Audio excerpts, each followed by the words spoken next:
tudo bem? Bom, hoje começa a nossa primeira aula teórica. Eu vou falar como a nossa mente funciona. Vou explicar para você a estrutura da nossa mente. Por que que isso é importante?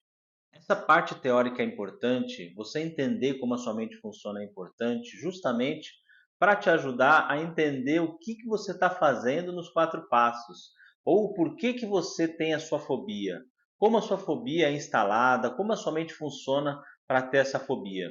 Então, hoje nós vamos começar a falar sobre a estrutura da sua mente, porque dentro desse método, do método EF4 que eu desenvolvi, eu entendo que não importa o tamanho da sua fobia, a intensidade da sua fobia ou o tempo que você tem de fobia, o mecanismo que a sua mente faz para desenvolver a fobia é o mesmo para a fobia mais forte ou para a fobia mais fraca.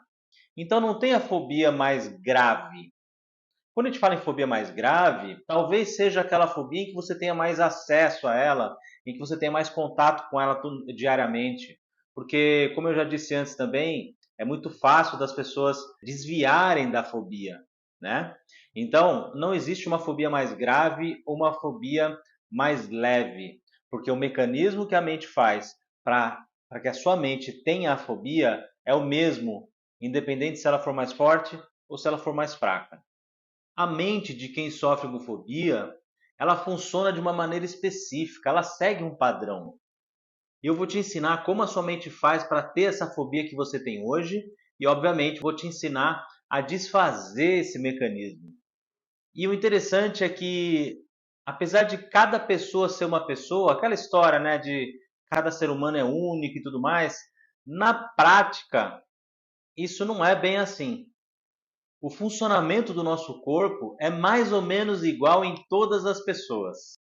A nossa anatomia, a nossa fisiologia, de uma maneira geral, salvo algumas alterações anatômicas ou algumas patologias específicas, elas são iguais. E por isso o mecanismo da fobia ela é igual em todas as pessoas. O que eu estou querendo dizer é que o funcionamento do nosso corpo ele é mais ou menos igual em todas as pessoas. Por exemplo, a maneira como o meu corpo faz para o meu coração bater é a mesma maneira que o seu corpo faz para o seu coração bater.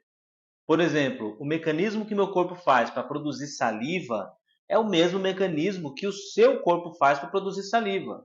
Então, o mecanismo, a maneira de funcionar do corpo, ela é mais ou menos igual entre as pessoas. É por isso que não importa se a sua fobia é mais grave ou menos grave, ou se ela é mais forte, ou se ele tem muito tempo, o mecanismo que faz com que a fobia aconteça, ele é mais ou menos o mesmo em todas as pessoas. E é isso que eu vou ensinar para vocês hoje. Existe uma estrutura de como nós codificamos os nossos pensamentos, como a nossa mente funciona. E assim como no nosso corpo, em condições normais, quando nós entendemos como ele funciona, nós temos condições também de entender quando ele está disfuncional, quando ele não está funcionando direito, quando tem uma programação que não está rodando de maneira adequada. A boa notícia é que a partir daí nós temos condições de consertar, de reprogramar nossa mente, assim como nós fazemos no computador. E é por isso que nós chamamos de reprogramação mental. E é por isso que é possível tratar diversos tipos de fobia. Porque, na verdade, o que muda no final das contas é só o objeto fóbico, é só o gatilho que a pessoa tem para sentir a fobia. Mas o mecanismo que ela faz, que a mente dela faz para ter a fobia, é o mesmo. Então, como só muda o objeto fóbico, tem gente que tem fobia de altura, tem gente que tem fobia de ficar doente, tem gente que tem fobia de aranha, enfim, mas o mecanismo é o mesmo, ou seja, as pessoas sofrem da mesma maneira. Por isso eu costumo dizer que não existe uma fobia que seja boba ou que seja fraca assim nesse sentido, porque o que a pessoa que tem a fobia forte sente, não importa se aquilo é de altura ou se é de escrever em público. O que a pessoa sente é a mesma coisa, porque o mecanismo é o mesmo. O que muda é só o objeto fóbico, que eu chamo de objeto fóbico, que é o gatilho que faz com que essa pessoa tenha todas as sensações ruins que ela tem. Então não se preocupa, a sua fobia não é diferente dos outros, não é mais forte ou mais fraca que a dos outros. É como se fosse um resfriado.